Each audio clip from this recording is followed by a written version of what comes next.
샬롬 할렐루야. 요한계시록 17장 8절에서 10절입니다.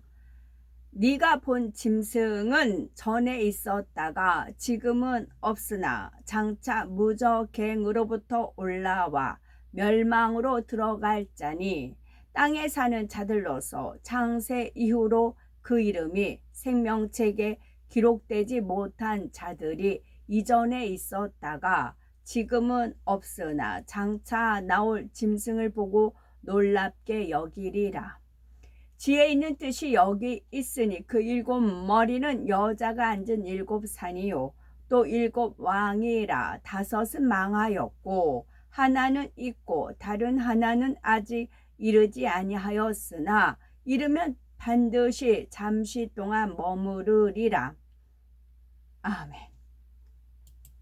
요한 14절까지 14절. 전에 있었다가 지금 없어진 짐승은 여덟째 왕이니 일곱 중에 속한 자라.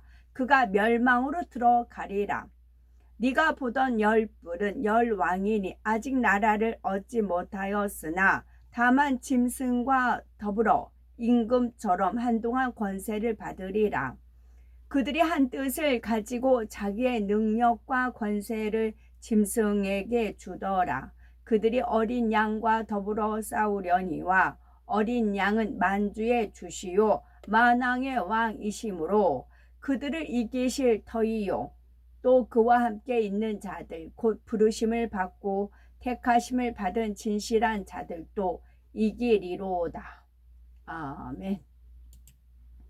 요한계시록 강의 61번째 7년 환란 짐승 루시퍼입니다.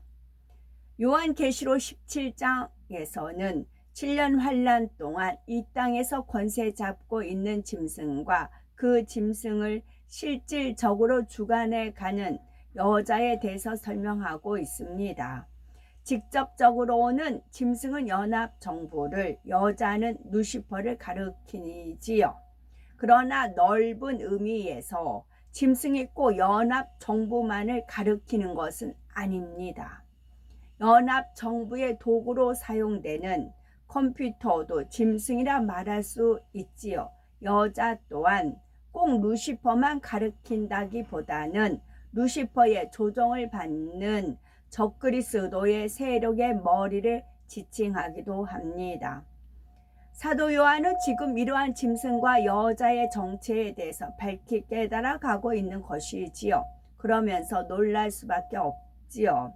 인간 경작을 위한 악한 영들을 허락하시고 그들에게 권세를 주셔서 지금에 이르기까지 이 모든 것이 하나님의 섭리 가운데 정확히 이루어진 일들임을 다시 한번 깨달았기 때문입니다.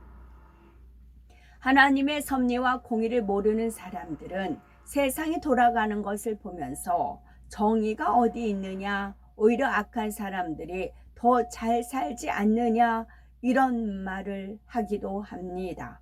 그러나 시편 37편 1절에서 2절을 보면 행악자를 인하여 불평하여 하지 말며 불의를 행하는 자를 투기하지 말지어다. 저희는 풀과 같이 속히 뱀을 볼 것이며 풀은 채소같이 쇠잔할 것이미로다 말씀하셨습니다. 행악자와 불의를 행하는 자가 잘 되는 것 같지만 결과는 결코 그렇지가 않습니다. 그것이 오래가지 못하지요.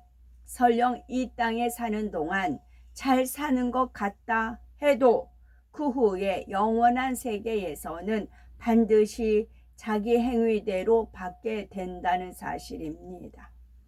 루시퍼를 중심으로 한 어둠의 세력들도 마찬가지입니다. 그들에게는 인간 경작의 시간 동안 어둠을 주관하는 권세가 주어지지요.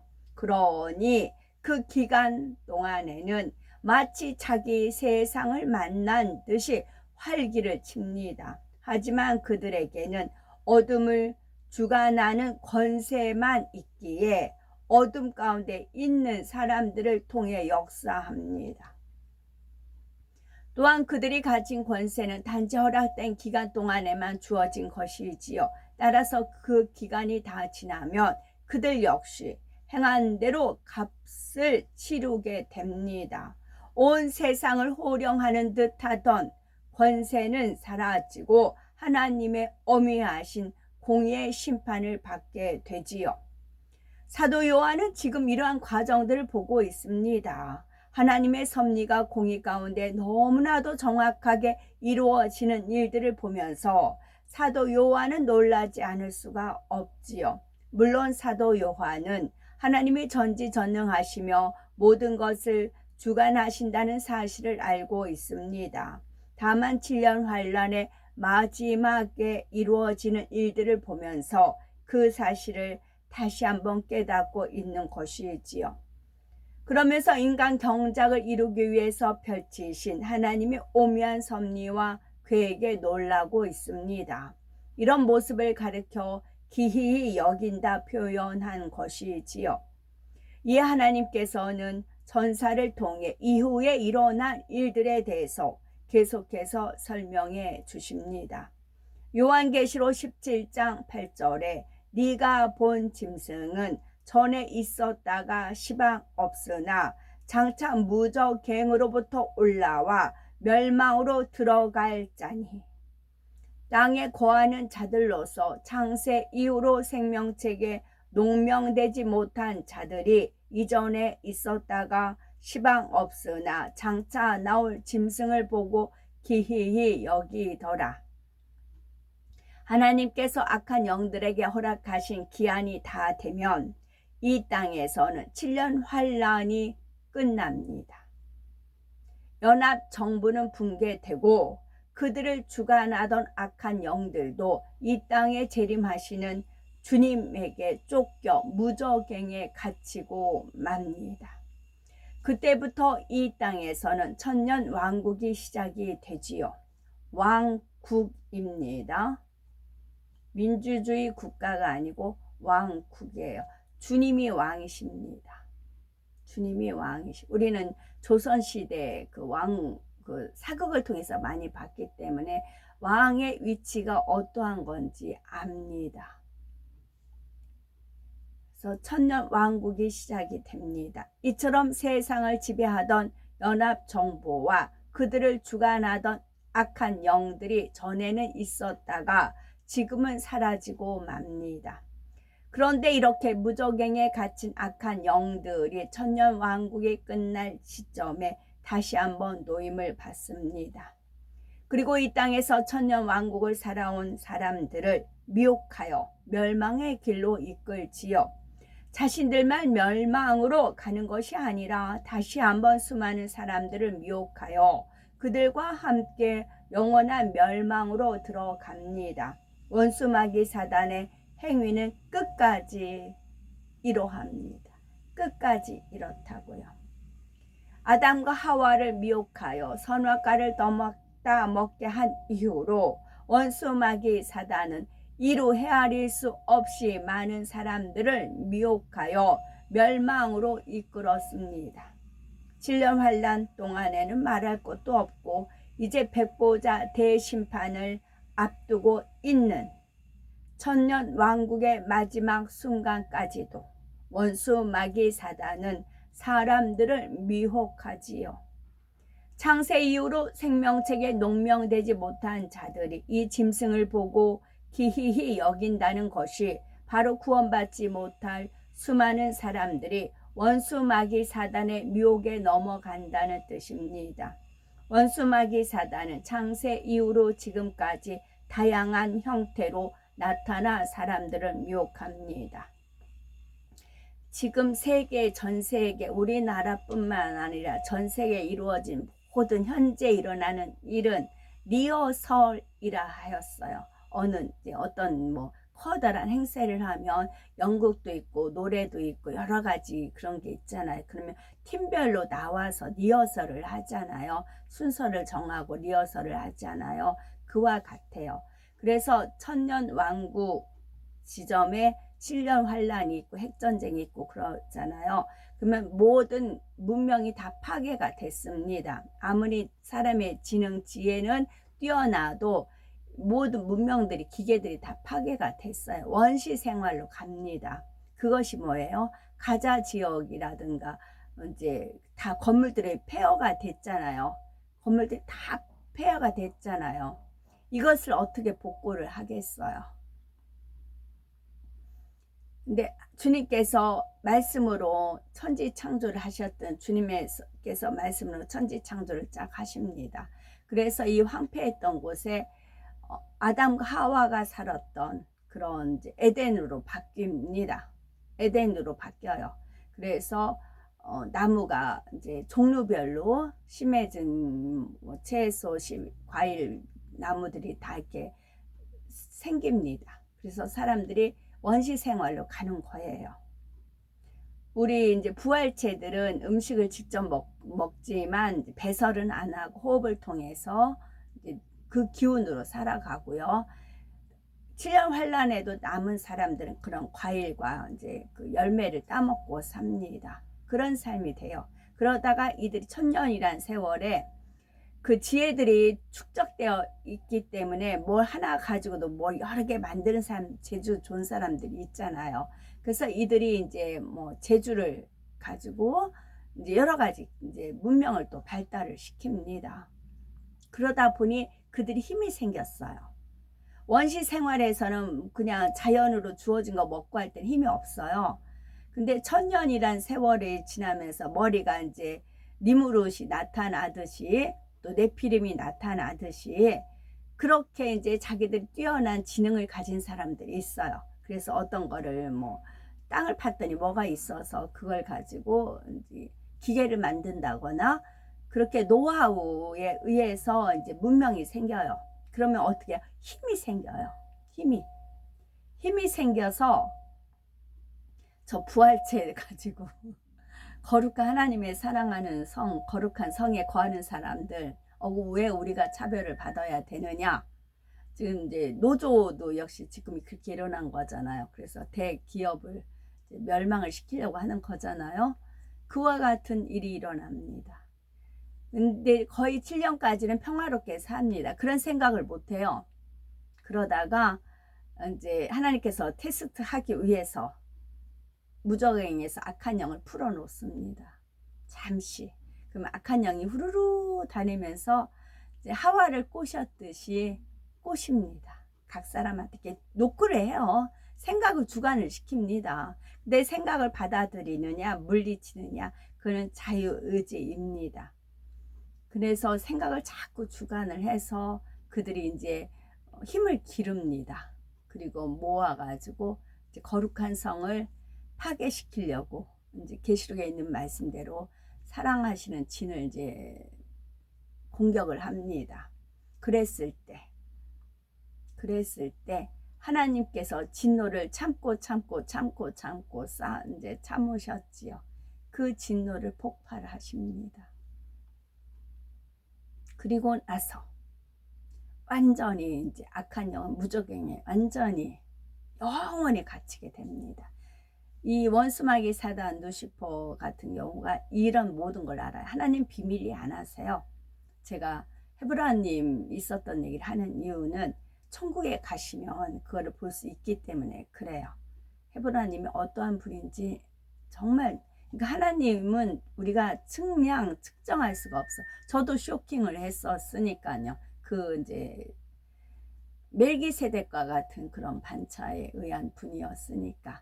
그분이 이제 이렇게 저는 이제 일을 주로 시키고 고양이 밥 주는 거 시키고 고양이 이제 생선 같은 거에 살만 바른다거나 닭도 이제 사오면 닭 맛있는 부위는 발라가지고 이제 고양이들 먹이고 이제 그런 일을 했으니까요. 그러면 막 이렇게 뭐라고 해요. 그래서 제가 루시퍼가 끼어들어서 그러세요. 루시퍼가 끼어들어서 그래요. 그리고 말씀을 배급을 준다고 하세요. 하나님께서 이제 주의 종님들이 이제 배급을 받아서 기도해서 그걸로 설교가 나가잖아요. 배급을 주세요. 하나님 이제 헤브라님께서 말씀을 배급을 주세요. 그 배급을 받아서 설교가 나가는 겁니다. 근데 하나님께서 원하신 뜻대로 얼마큼 몇 퍼센트 나가느냐, 그거에 또 따라서 또 차등이 주어지고 그럽니다. 저는 실질적으로 그 영의 세계와 육의 세계와 그런 거를 접목시키는 그런 실제 생활을 한 몇 년 했어요. 헤브라님과 함께. 그래서 지금 일어난 모든 것은 리허설이라고요. 저렇게 파괴된 도시, 그 파괴된 도시가 전체적으로 세계가 다 이루어진다고요. 그래서 주님께서 오셔서 말씀으로 이미 재창조를 다 해놓으셨어요. 그래서 제가 하늘과 뭐 구름과 그런 거를 이제 주님께서 보여주시기 때문에 그런 겁니다. 그래서 우리는 이 카카오 스토리 본 사람은 미리 공부를 다 하는 거거든요. 미리 수업을 받는 겁니다. 그 다음에 그 하늘과 그 구름을 보면서 익숙하지요.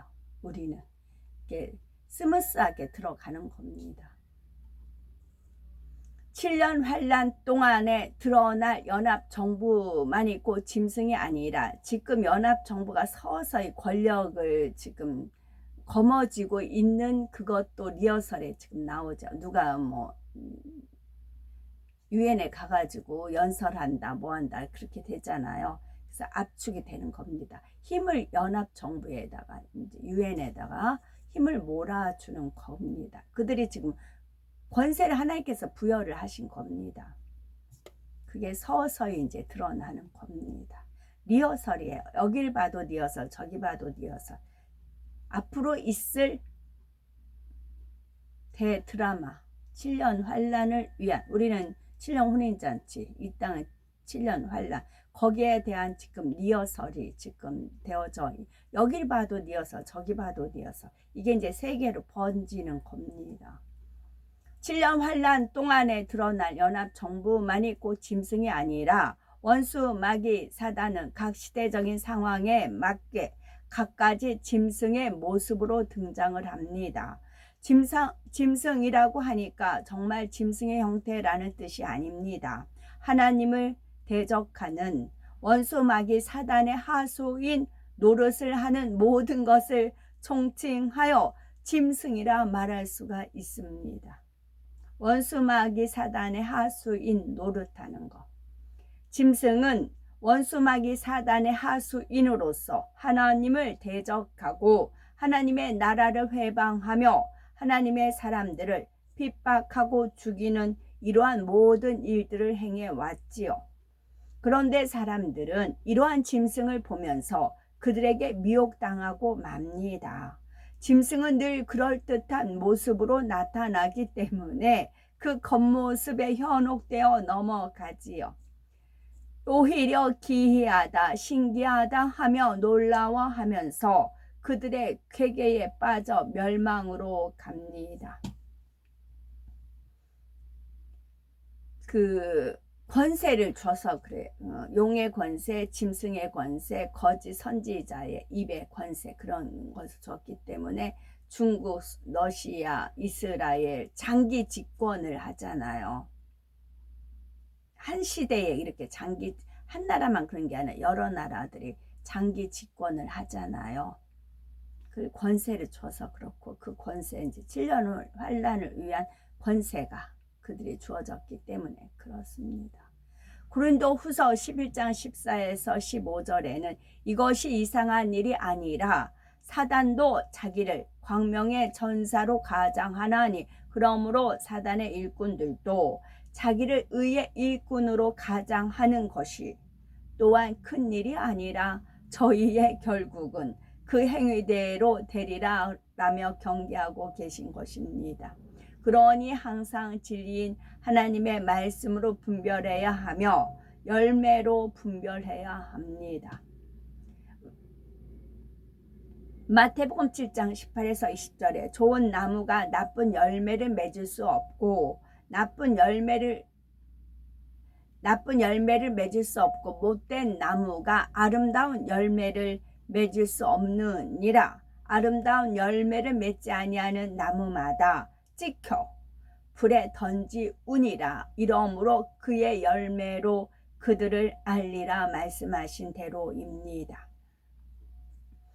요한계시록 17장 9절에서 10절에 지혜 있는 뜻이 여기 있으니 그 일곱 머리는 여자가 앉은 일곱 산이요 또 일곱 왕이라. 다섯은 망하였고 하나는 있고 다른 이는 아직 이르지 아니하였으나 이르면 반드시 잠깐 동안 계속하리라. 요한계시록 17장 9절에서 10절 지혜 있는 뜻이 여기 있으니 그 일곱 머리는 여자가 앉은 일곱 산이요 또 일곱 왕이라. 다섯은 망하였고 하나는 있고 다른 이는 아직 이르지 아니하였으나 이르면 반드시 잠깐 동안 계속하리라. 9절에서 10절 말씀이 이처럼 진리로 분별하여 미혹되지 말아야 할 것을 말씀하고 있습니다. 장차 다시 나타날 짐승의 정체가 무엇인지를 다시 한번 정확히 말씀하고 있지요. 앞서 짐승은 시대마다 다양한 모습으로 나타났다 했습니다. 그 중에서도 특히 나라나 제국의 형태로 등장하여 하나님을 대적하고 이스라엘 민족을 핍박했던 경우들이 있습니다. 애굽, 아수르, 바벨론, 메데와 바사 제국, 헬라 제국 그리고 로마 제국이 대표적인지요. 여기다가 앞으로 7년 환란에 드러날 연합정부까지 합치면 7개가 됩니다. 이들이 각각 시대적 배경과 형태는 달라도 결국 그들 뒤에는 루시퍼가 있습니다. 여자가 앉은 일곱 산과 일곱 왕이라는 것이 이처럼 루시퍼의 조정을 받는 짐승의 대표적인 세력들을 말하는 것입니다. 그 중에는 사도 요한이 살던 당시의 시점에서 볼 때 이미 사라진 세력도 있지요. 또 그 당시 현재 존재하던 세력도 있으며 아직 이르지 않았으나 장차 드러날 세력도 있습니다. 그 중에 장차 드러날 세력이 바로 연합정부인데 그들이 권세 잡는 기간은 잠깐 동안입니다. 7년이라는 짧은 시간 동안 권세 잡게 되지요. 뒤에 있는 뜻이 여기 있다는 말씀은 바로 이러한 섭리를 깨달아서 그들의 미혹에 넘어가지 말라는 뜻입니다. 지혜가 없으면 결국 짐승의 미혹에 넘어가 멸망으로 가고 마는 것입니다.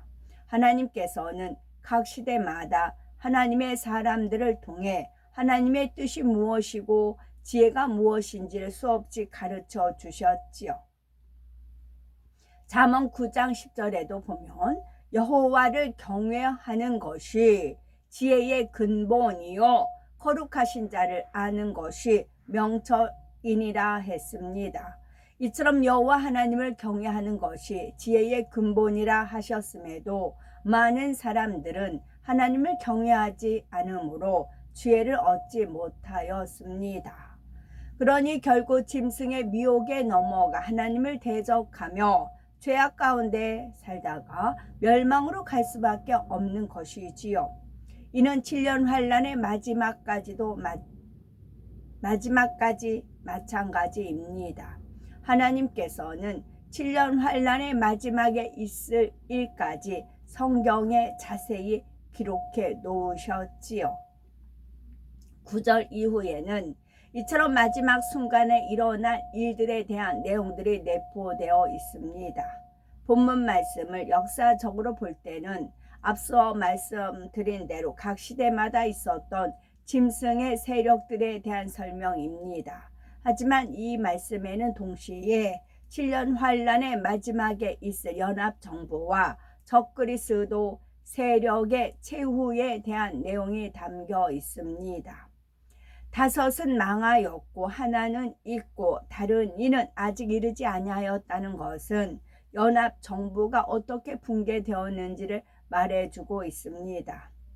7년 환란이 끝나면서 연합정부를 구성하고 있던 대부분의 세력들은 멸망하지요. 그러나 이때도 살아남는 세력이 있습니다. 그들은 앞으로 임할 천년 왕국 동안에도 이 땅에 살아남게 되지요. 물론 그때는 루시퍼를 비롯한 악한 영들이 무저갱에 갇혀 있으므로 활동을 못합니다. 따라서 예전에 연합정부를 이루었던 사람들도 이때는 더 이상 악을 바라는 일이 없습니다. 그러나 겉으로 드러나지만 않을 뿐 그들의 속에는 루시퍼의 사주를 받았던 악의 속성들이 그대로 잠재되어 있지요.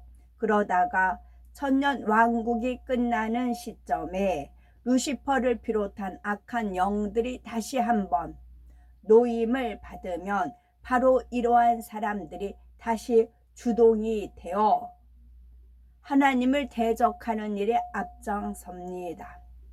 이처럼 7년 환란이 끝나고 연합정부가 망하며 천년 왕국이 시작된다 해도 적그리스도의 세력들은 명맥을 이어가는 것입니다. 천년 왕국 동안에는 어떠한 어둠도 역사할 수 없으므로 악의 속성들이 잠잠히 눌러져 있다가 하나님의 허락하심 가운데 다시 한번 그들의 악이 발동되는 순간이 있다는 말이지요. 이처럼 천년 왕국 동안에도 그 명맥을 이어가는 대표적인 적그리스도의 세력이 바로 종교단체입니다. 요한계시록 17장 11절에 전에 있었다가 시방 없어진 짐승은 8째 왕이니 7 중에 속한 자라 저가 멸망으로 들어가리라. 여기서 전에 있다가 시방 없어진 짐승을 8째 왕이라 한 것은 적그리스도의 세력의 정신적 지주 역할을 했던 종교단체를 가리키는 것입니다. 물론 이 종교단체는 연합정부와 힘을 합쳐서 적그리스도의 세력의 핵심을 이루어 왔지요. 그러니 7 중에 속한 자라 하여 그들이 7년 환란 때 세력을 잡는 연합정부와 근본적으로는 하나님을 말하고 있습니다. 그럼에도 이 종교단체를 특별히 8째 왕이라 하여 따로 구분한 것은 적그리스도로서 그들의 역할이 그만큼 크기 때문입니다. 성경에 보면 적그리스도의 정체에 대해서 여러 번 말씀합니다. 요한일서 2장 22절에 거짓말하는 자가 누구뇨? 예수께서 그리스도이심을 부인하는 자가 아니뇨? 아버지와 아들을 부인하는 그가 적그리스도니. 요한일서 4장 3절은 예수를 시인하지 아니하는 영마다 하나님께 속한 것이 아니니 이것이 곧 적그리스도의 영이니라. 오리라 한 말을 너희가 들었거니와 이제 벌써 세상에 있느니라 했습니다. 또한 요한이서 1장 7절에서는 미혹하는 자가 많이 세상에 나왔나니 이는 예수 그리스도께서 육체로 임하심을 부인하는 자라. 이것이 미혹하는 자요 적그리스도니 했습니다. 적그리스도니, 그리스도라는 것은 제사장, 왕, 기름 부음 받은 자 그런 뜻이 있잖아요. 그 그리스도를 반대하는 적그리스도예요. 그러면 교회에 다니고 주의 종들 뭐라고 하죠? 뭐 예수님 이름으로 기도하고 뭐 아버지 하나님 부르면서 기도도 하고 설교도 하고 그럽니다.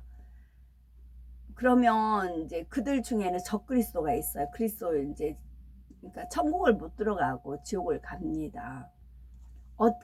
그러면 예수를 시인하지 아니하는 영마다 하나님께 속한 것이 아니니 이것이 곧 적그리스도의 영이라 했어요. 예수를 시인하니까 하나님께 속했는데 어떻게 그걸 분별할 수 있을까요? 그래서 저라고요. 저를 투입을 해보면 나온다고요.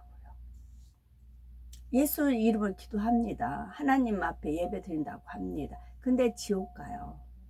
왜요? 그리스도 반대이기 때문에. 받아들이지 않으니까 어떻게 안 믿어져요. 오히려 대적하고 반대하고 해방하고 눈을 기고 입 삐죽거리고 그래요. 그래서 이걸로 분별한다고요.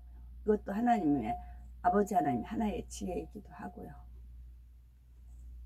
초창기는 제가 많이 말씀드렸는데 이제 제가 가서 박대받은 데가 많아요.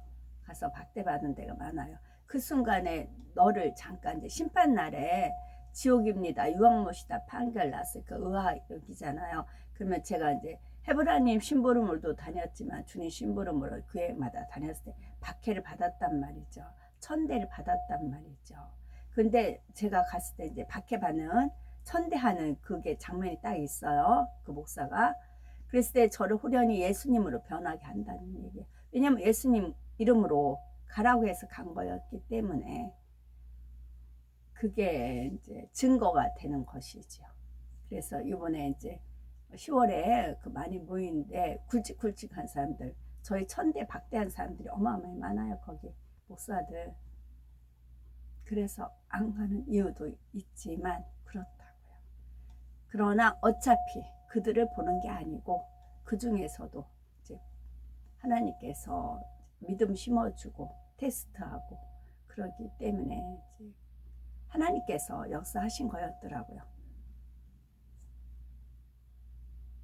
그렇다고요. 이 말씀들처럼 아무리 거기 와서 뭐 거룩한 척 해봤자 이미 판결은 난 거라고요. 이 말씀들처럼 아버지 하나님과 그의 아들 예수 그리스도를 부인하는 거, 예수님께서 육체로 이 땅에 오신 것을 부인하는 거, 이러한 것이 바로 적그리스도입니다. 질병 환란 때 적그리스도 세력들 중에서 바로 이 역할을 감당하는 것이 종교단체이지요. 연합정부는 전 세계를 통제하고 지배하며 그리스도인들을 잡아 핍박하고 죽입니다. 따라서 겉으로 볼 때 하나님을 대적하며 그리스도인을 핍박하는 것은 연합정부이지요. 그런데 연합정부가 이런 일을 할 수 있도록 배경과 근거를 만들어 주는 것이 종교단체입니다. 이 종교단체도 겉으로는 하나님과 주님을 찾지요. 그러나 교묘하게 진리를 변질시켜서 오히려 하나님과 주님을 믿는 사람들을 핍박하는 빌미를 마련해 줍니다. 예를 들면 진리는 어디에나 있다. 다른 종교를 가진 사람들과 협력하여 그들을 포용하는 것이 주님의 뜻이다. 이런 식으로 진리를 변질시키지요. 그러면서 도리어 주님만을 섬기며 세상의 그 어떤 것과도 타협하지 않는 사람들을 정죄하며 불순한 세력으로 몰아갑니다. 바로 진정한 그리스도인들을 이처럼 핍박하며 세상을 미혹해 가는 것이지요. 그래서 결국 주님을 부인하게 만들고 우상 앞에 절하게 만들며 세상과 타협하도록 만들어 갑니다. 이것이 속에 감추어진 적그리스도의 세력의 정체입니다. 바로 이러한 핵심적인 역할을 감당하는 것이 종교단체와 그 단체의 수장이지요. 그러므로 짐승의 영적인 머리는 바로 이 종교단체가 되는 것이며 그 중에서도 그들의 수장이 되는 것입니다. 하지만 이 8째 왕도 결국은 멸망으로 갑니다. 요한계시록 17장 12에서 13절에 네가 보던 10뿔은 10왕이니 아직 나라를 얻지 못하였으나 다만 짐승으로 더불어 임금처럼 권세를 일시 동안 받으리라. 저희가 한 뜻을 가지고 자기의 능력과 권세를 짐승에게 주더라.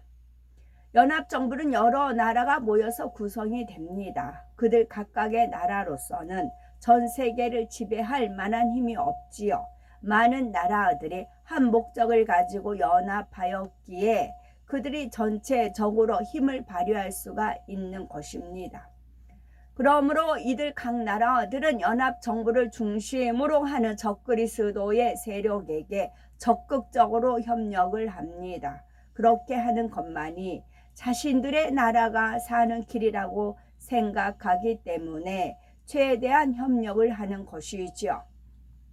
한뜻 즉 결국은 자신들이 살기 위해 연합하여 세계를 지배해야 한다는 목표를 위해 자신들이 가지고 있는 부와 권세와 힘을 총동원하여 연합 정부에게 힘을 실어줍니다. 이렇게 적극적으로 협력을 했기 때문에 그들도 나름대로 임금과 같은 권세를 받아 7년 환란 동안에 큰 소리를 치게 되지요. 그러나 그 권세와 힘도 일시 동안에 불과하며 7년 환란이 끝남과 동시에 사라지고 맙니다.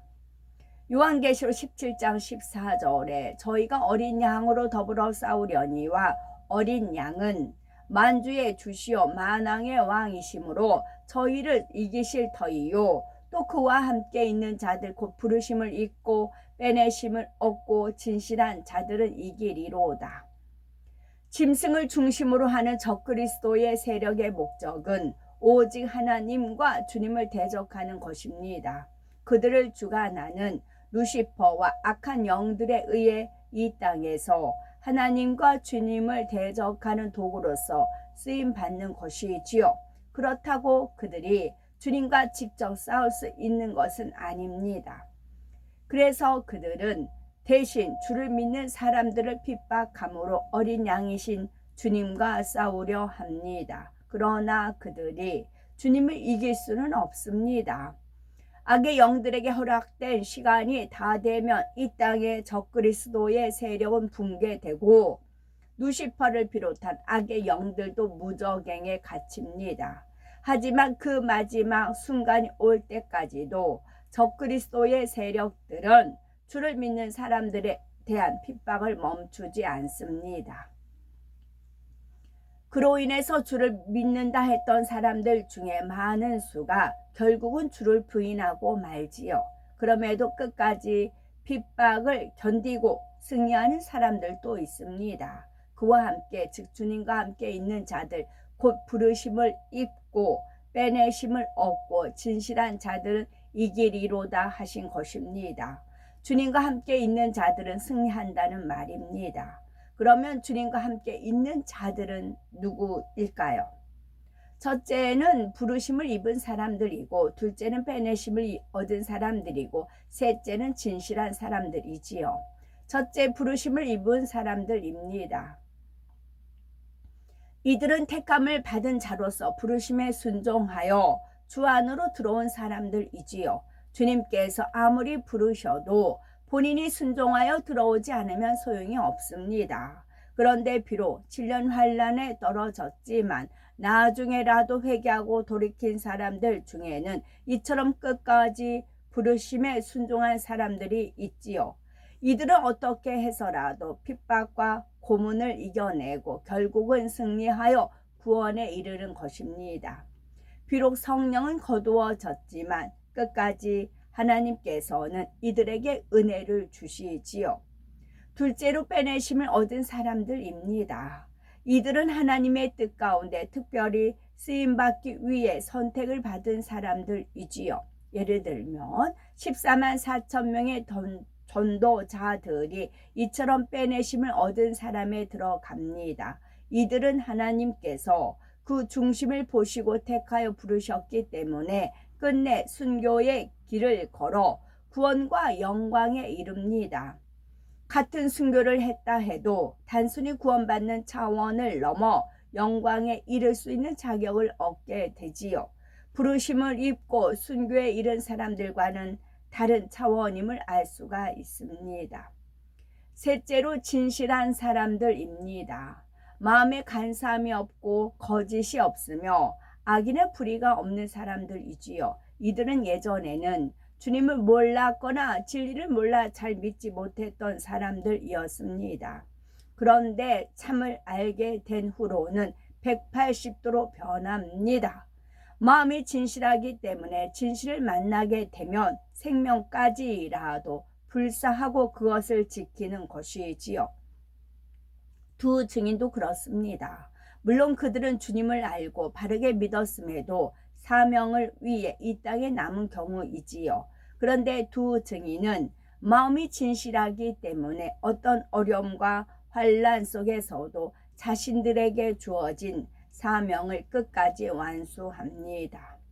그들이 감당해야 하는 짐이 워낙 크기 때문에 웬만한 사람은 상상조차 하기 힘들지요. 하지만 그들은 한번 만난 주님에 대한 마음이 진실하기에 결국은 그 사명을 온전히 감당하고 하늘의 영광스러운 자리에 이르는 것입니다.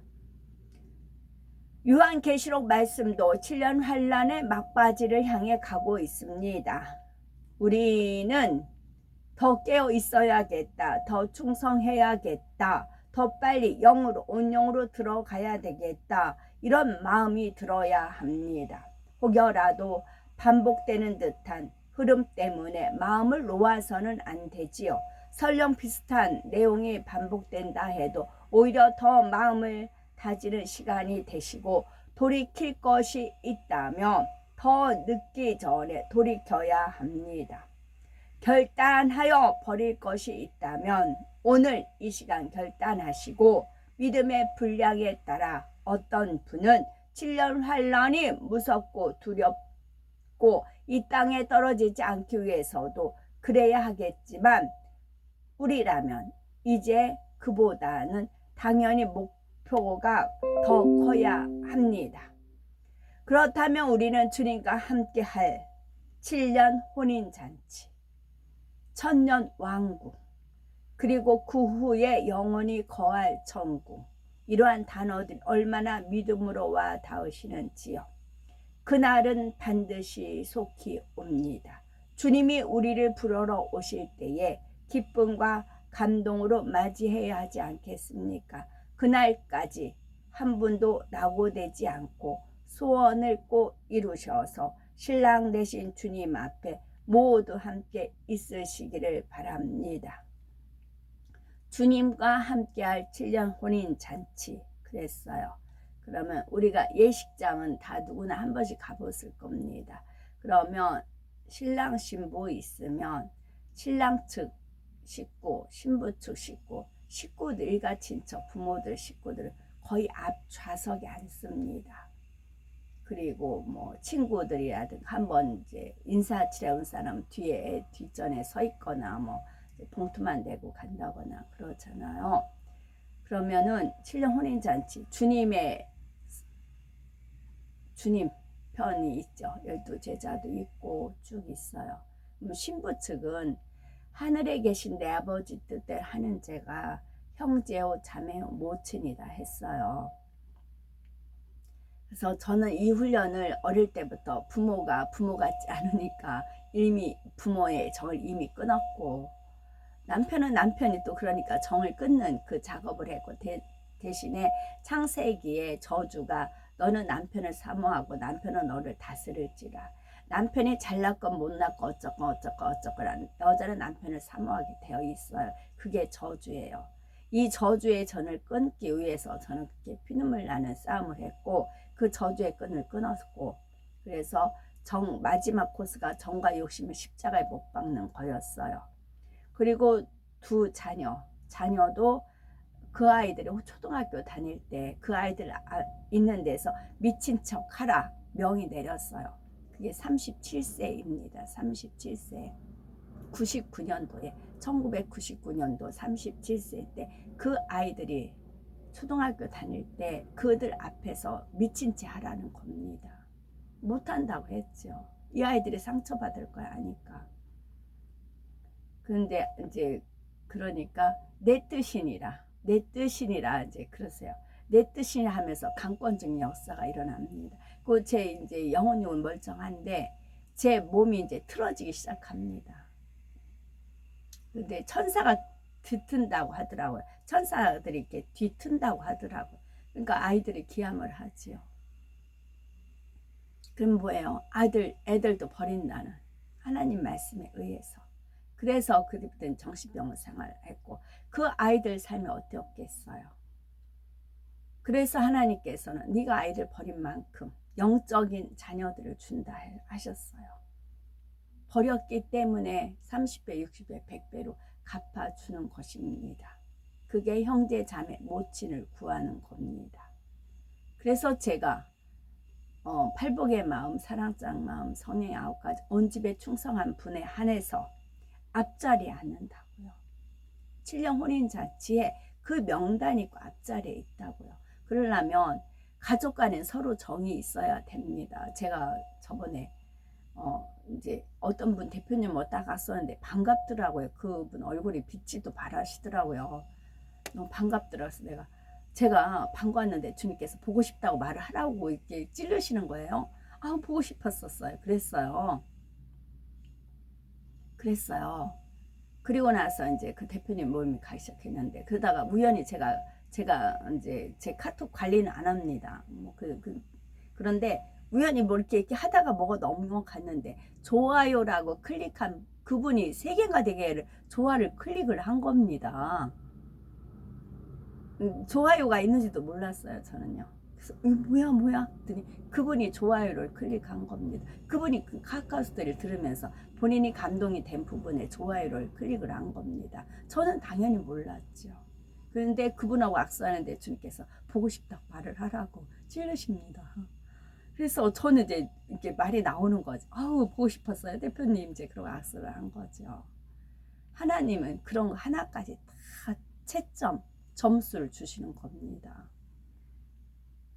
채점자가 무엇을 점수를 중점으로 매기는가, 그걸 알아야 그 점수에 맡기잖아요. 제가 그 얘기도 다시 한번 이제 말씀을 드릴게요. 우체국 근무할 때 이제 감사가 나온다고 했는데, 감사가 갑자기 9시에 문을 엽니다. 8시 반에 온 겁니다. 9시 반부터 업무가 시작인데 8시 반에 감사가 온 거예요.